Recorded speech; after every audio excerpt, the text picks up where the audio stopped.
club sa dalawang Chocolate Hills sa Bohol. Mitya nito iniimbestigahan. Mga pulis at realistang punto saan nila'y panghihimasok ng Amerika. Nagkagirian. Dahil sa patuloy na pagmahal ng mga bilihin, Pangulong Bongbong Marcos, pinarerepaso na ang minimum wage sa bansa. Ngayon lumipas na ang deadline, mga tsuper na hindi nakapag-consolidate, paano na ang kabuhayan? Lalaking inireklamo ng kalibin dahil sa umano'y pambubugaw at pananakot kapag hindi pumayag ang biktima, arestado. Sa kabila ng mala David and Goliath na tagpo sa muling pang-water cannon ng China sa mga barko ng Pilipinas sa panatag show, Philippine Coast Guard hindi raw magpapatinag. We're not going to be deterred. We're not going to yield.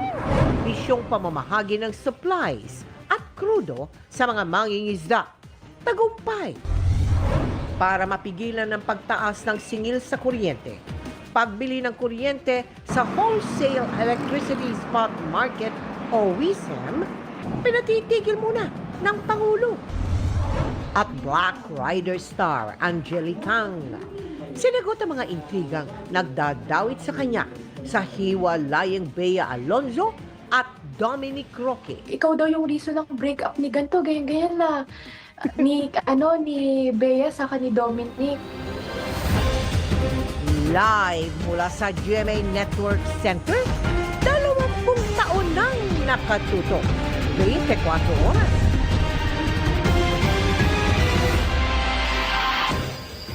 Nagliyab ang dalawang Chocolate Hills sa Bohol, pasado alas 7 kagabi. Nahirapang makapasok sa lugar ang mga truck ng bumbero dahil sa dilim. 3 oras nagliyab ang mga burol. Abangan ang kabuang ulat kaugnay niyan maya-maya lamang.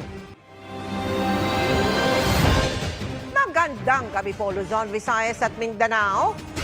Sumiklab ang tensyon sa pagitan ng mga pulis at mga nagkilos protesta malapit sa Embahada ng Amerika. 6 ang inaresto dahil sa iba't ibang paglabag. Kinundena naman ng mga nagprotesta ang umano'y pagmamalabis ng mga umaresto. Kasama ang rally na yan sa kabi-kabilang protestang isinagawa ngayong araw ng paggawa. At nakatutok si Salima Refran.